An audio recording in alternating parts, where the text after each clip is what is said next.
Halo, apa kabar siswa dan siswi SMK Pancasila Surakarta yang Ibu cintai dan Ibu banggakan.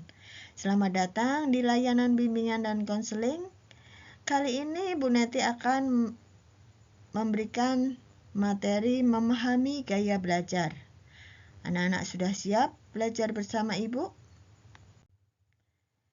Sebelum kita mulai, Bu Neti akan menjelaskan tujuan mengapa Ibu memberikan materi tersebut. Di antaranya, 1.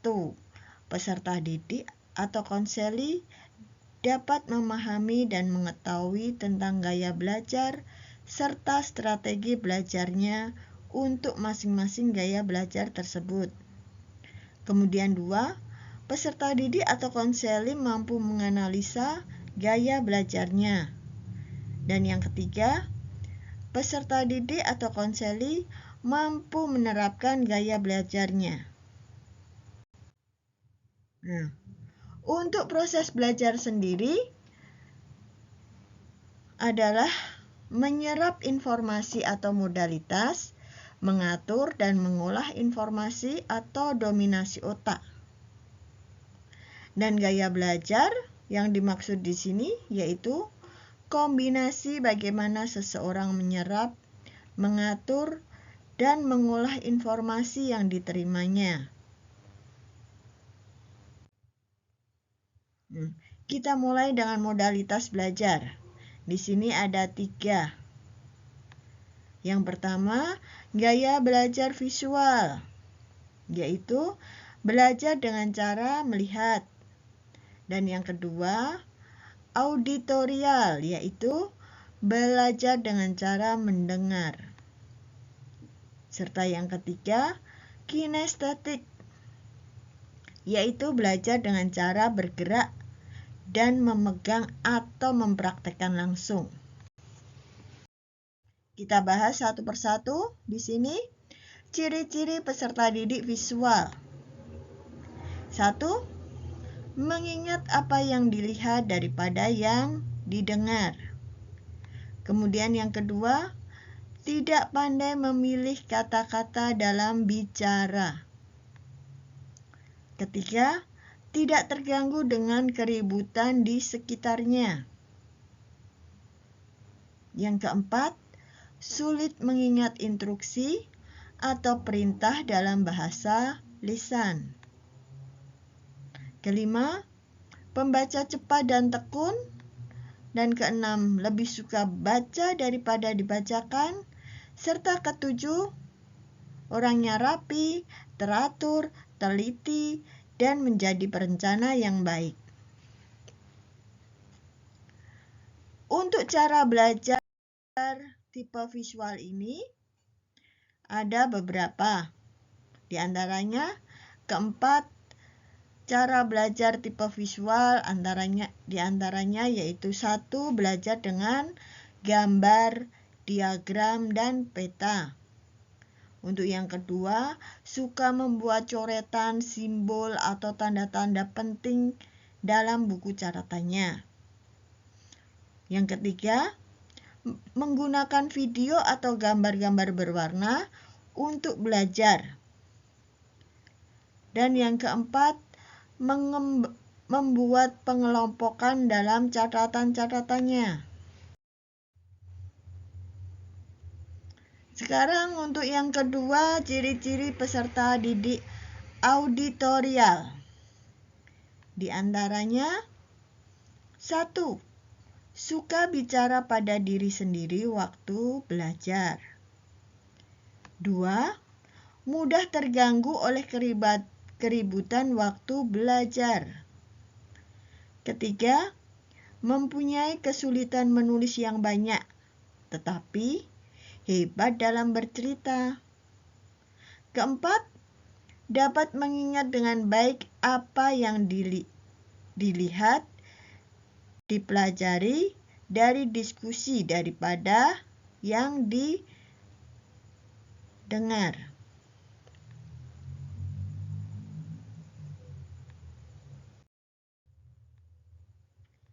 Untuk cara belajar auditorial sendiri yaitu 1. 1. Membaca dengan suara atau bercerita. 2. Menulis ulang yang dipelajari atau ringkasan. 3. Diskusi, berdebat, wawancara, itu jadi andalannya, ya. Kemudian yang keempat, suka mendengar melalui kaset, seminar, lokakarya.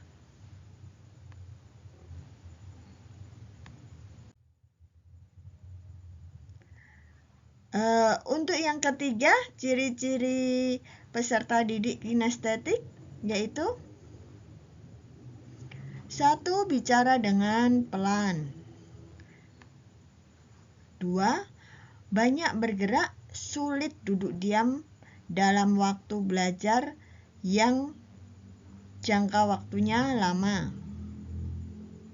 Kemudian ketiga, menghafal dengan berjalan bolak-balik. Jadi tidak bisa diam. Yang keempat, ketika bicara banyak menggunakan isyarat tubuh.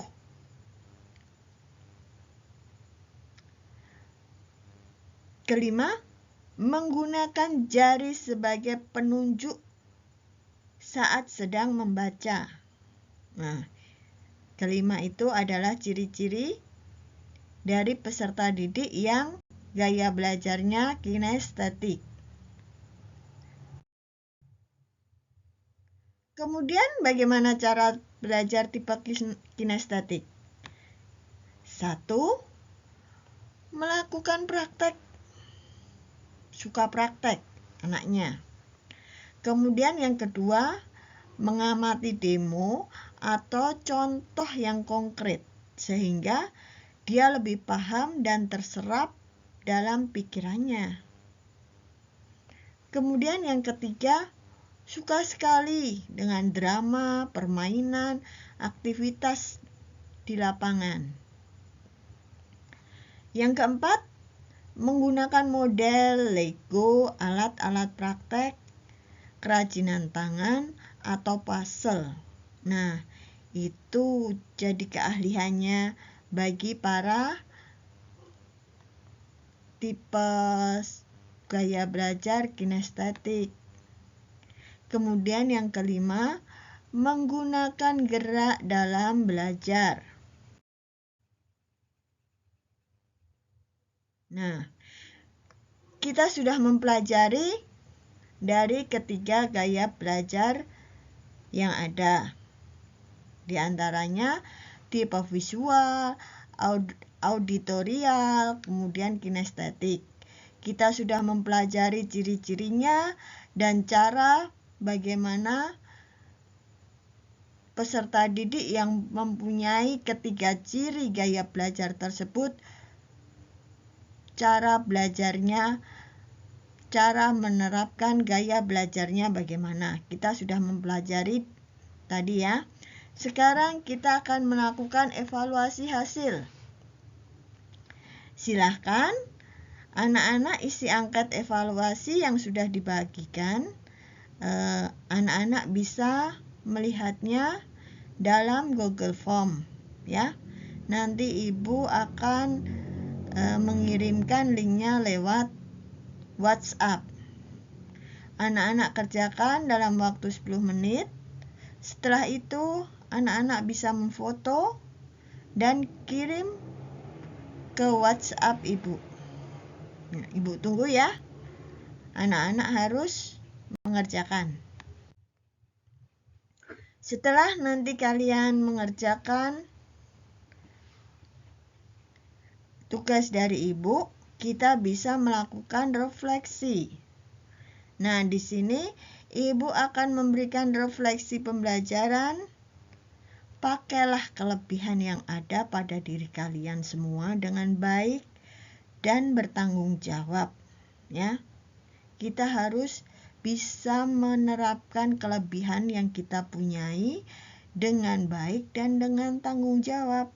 Jangan kita malah menyalahgunakan kelebihan yang kita miliki. Nah, anak-anak Dari pembelajaran kita hari ini, kita bisa menarik kesimpulan ya. Untuk kesimpulan yang bisa Ibu tarik di sini, 1, manusia memiliki bermacam-macam gaya belajar yang dapat membantu mereka untuk belajar secara maksimal. Ya. Kemudian, kenalilah gaya belajar anak-anak dan andalkanlah Tuhan untuk mendapatkan hasil belajar yang maksimal. Kalau anak-anak punya kesimpulan tersendiri, bisa bagikan ke Ibu lewat WhatsApp. Ibu tunggu ya. Nah, ternyata pembelajaran kita kali ini sudah selesai sampai di sini. Kita akan bertemu di lain waktu dengan materi yang berbeda dan dengan suasana yang lebih menyenangkan. Terima kasih. Semoga pembelajaran kali ini bisa bermanfaat untuk anak-anak semua.